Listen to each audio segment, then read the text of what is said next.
Bonjour à tous. Oui, effectivement, je m'appelle Eric Favre, je suis un entrepreneur français. Ça fait plus de 30 ans que j'ai créé mon groupe qui est coté en bourse, qui est présent aujourd'hui dans 72 pays. Nous fabriquons des compléments alimentaires, des produits de santé, de la nutrition sportive. Et j'ai organisé de nombreux shows et combats dans le monde entier, de MMA, de kickboxing, de boxe, de bodybuilding, de strongman, de bras de fer. Et j'ai décidé, après avoir vendu une grosse partie de mon groupe, de me concentrer sur la marque Eric Favre et de me concentrer sur l'Afrique, et plus particulièrement aujourd'hui pour démarrer sur le Sénégal. Effectivement, au Sénégal, là où nous sommes actuellement, ici à Dakar, nous sommes en plein centre-ville. Nous voulons d'abord savoir, on vous a vu dans la lutte sénégalaise, avec le combat notamment Bombardier Tapha Tine. D'abord, dites-nous, qu'est-ce que vous voulez avec d'abord la lutte? Alors tu sais, dans la lutte, déjà c'est une rencontre entre plusieurs personnes. J'ai rencontré Tapha Tine au mois de juin l'année dernière. Son agent m'a demandé de m'occuper physiquement de la préparation de Tapha Tine et d'essayer de voir pour lui organiser un combat de lutte, puisque Tapha Tine, depuis quelque temps, n'était pas retourné dans les arènes.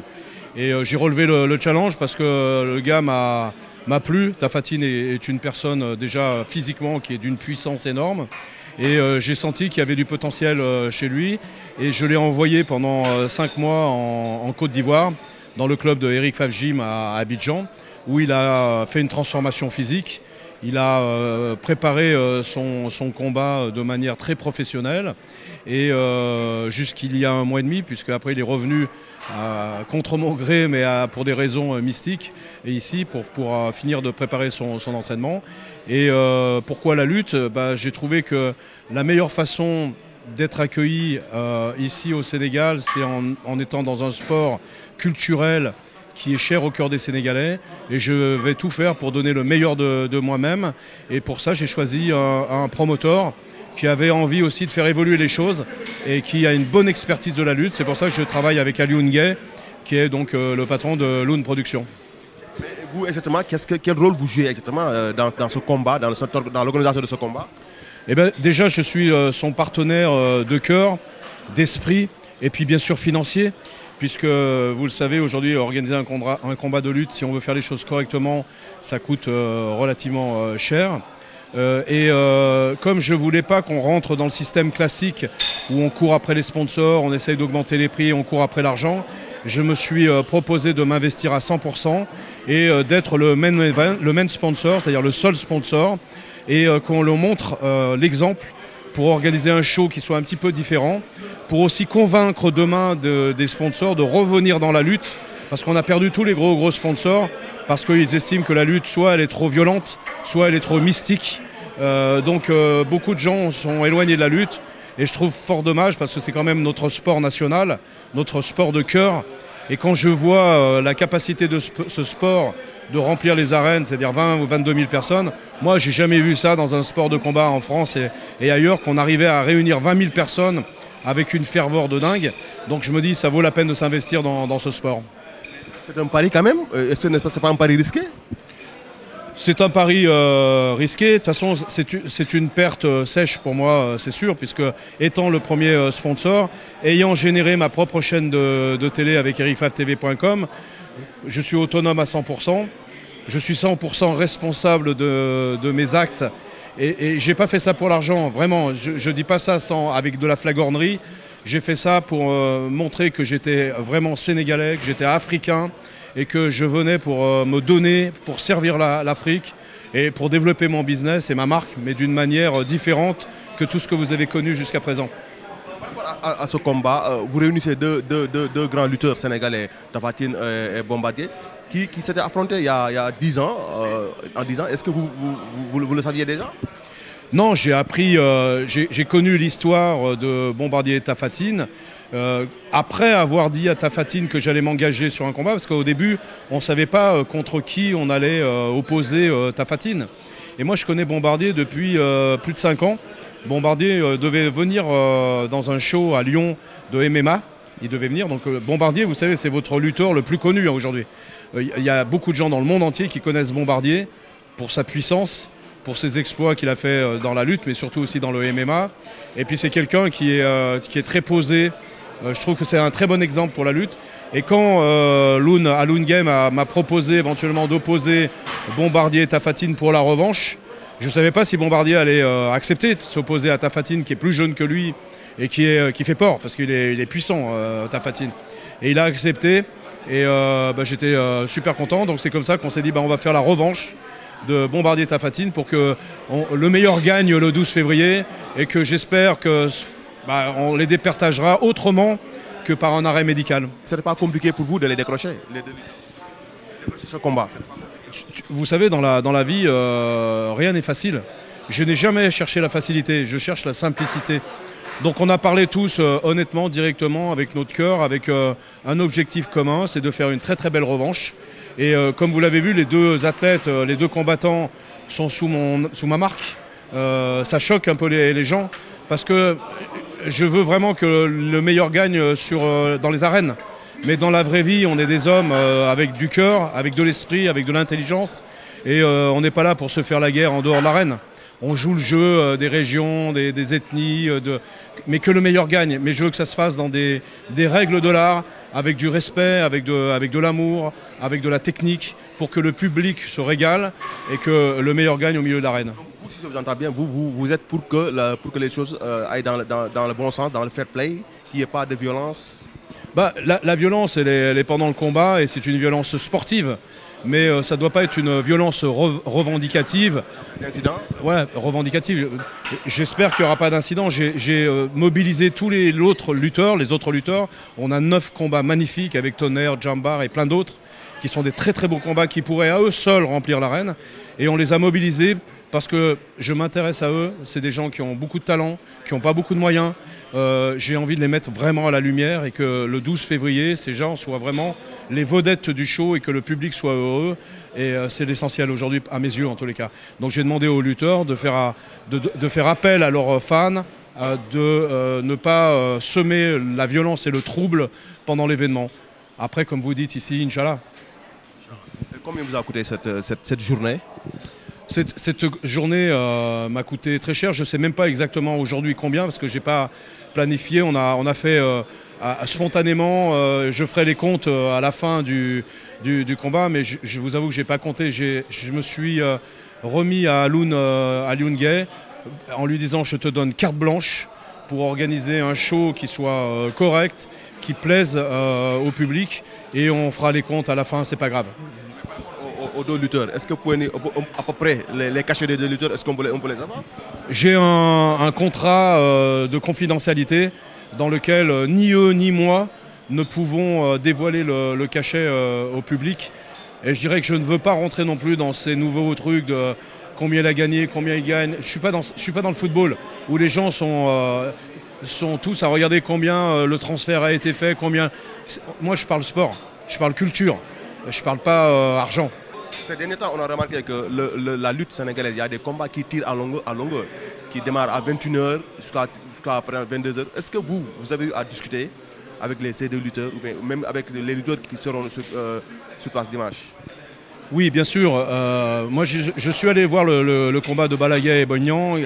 J'ai été surpris du non-respect des horaires, qui pour moi est un non-respect du public et de la longueur qu'il y avait dans tous les côtés mystiques. J'aimerais, je souhaite, on a tout fait déjà pour qu'il y ait un vrai show avec de la lumière, des feux d'artifice, vous allez voir, ça va être magnifique, mais que les horaires soient respectés au mieux à la sénégalaise bien sûr, mais qu'on respecte au mieux parce qu'il y a des diffusions aussi télé. On va être diffusé sur ericfavre.tv.com en direct et puis après retransmis sur 2S TV. Mais je voudrais que les choses se passent dans les règles et qu'à 21h, on ait tout terminé. Également, vous avez quand même intégré les PPV par rapport pour ce combat. D'abord, pourquoi vous n'avez pas fait par exemple comme certains qui préfèrent donner le combat aux chaînes de télévision ou aux autres médias? Parce que je suis... moi, vous savez, je suis un petit-fils de paysan. J'aime mon autonomie. J'aime ma liberté. Je prends les risques, je prends mes responsabilités. Je veux donner le meilleur de moi et le meilleur de ce que mes équipes vont pouvoir donner. Je ne cours pas après l'argent rapide. Je veux m'investir, je veux planter, je veux m'enraciner Et je sais que pour l'instant, je vais moins gagner que ce que j'aurais pu gagner en prenant rapidement un peu d'argent. Mais je veux créer mon autonomie pour pouvoir délivrer un message demain qui soit libre de tout problème financier, argent, etc. Donc il faut payer le prix. Et le prix, c'est moi qui le paye pour l'instant, pour pouvoir rester libre et demain rester complètement conforme au message que je veux véhiculer. C'est quoi exactement le message? Le message, c'est déjà c'est l'Afrique aux Africains. C'est faire monter des talents ici en Afrique, que ce soit dans le sport. C'est faire en sorte de monter un centre d'entraînement demain pour que les combattants, les athlètes en général, que ce soit dans d'autres disciplines sportives, restent dans le pays avec un vrai encadrement, avec des vrais shows, et qu'au contraire, des combattants, ce qui commence à se passer aujourd'hui en Côte d'Ivoire, viennent des pays européens ou ailleurs, ici en Afrique et plus particulièrement au Sénégal, parce que franchement, entre vous et moi, on est quand même mieux ici à Dakar ou à Saly ou ailleurs qu'en région parisienne où il fait froid et gris. Donc, est-ce qu'on peut s'attendre à ce que Eric Favre continue à organiser ces combats, à financer d'autres combats après ce bombardier Tapha Tine? Bien sûr, moi, vous savez, le 12 février au soir, je tirerai le bilan avec Alioune Gueye. On a d'autres projets ensemble, mais avant de se fiancer, on apprend à se connaître. Et je pense que c'est notre premier passage ensemble, comme ça. On va faire le point. On a déjà, je sais qu'Alioune a d'autres projets dans la tête. Si tout se passe comme on a décidé que ça se passe, bien sûr qu'il y aura d'autres projets. Et j'aurai montré aux sponsors, au public, que l'on est capable de faire des belles choses, qu'on fera mieux demain. Et à ce moment-là, on pourra faire appel à des sponsors et des choses comme ça, parce qu'on aura montré ce qu'on est capable de faire et notre vision, qui n'est pas qu'une vision à court terme. Pour beaucoup d'observateurs et d'amateurs de lutte au Sénégal, l'élan qu'avait la lutte sénégalaise n'est plus le même. Beaucoup d'observateurs pensent que la lutte a pris du recul. Est-ce que vous pensez la même chose? Moi, je n'ai pas tout le vécu et l'historique de la lutte, mais je vois bien qu'effectivement la lutte était le premier sport national, que le football aujourd'hui est beaucoup plus important et beaucoup plus gros, avec beaucoup plus de moyens, que la jeune génération s'intéresse beaucoup moins à la lutte, puisqu'aujourd'hui ils sont sur les réseaux et ils voient les compétitions de MMA, l'UFC, les shows et autres, et que ce côté un peu mystique, culturel et sportif les intéresse un petit peu moins. Mais je pense qu'on doit préserver ce sport national, culturel, en mixant un petit peu avec plus de show, moins de mystique, et garder notre côté culture. C'est le message que vous lancez à tous les acteurs quand même. C'est le message que je lance à tous.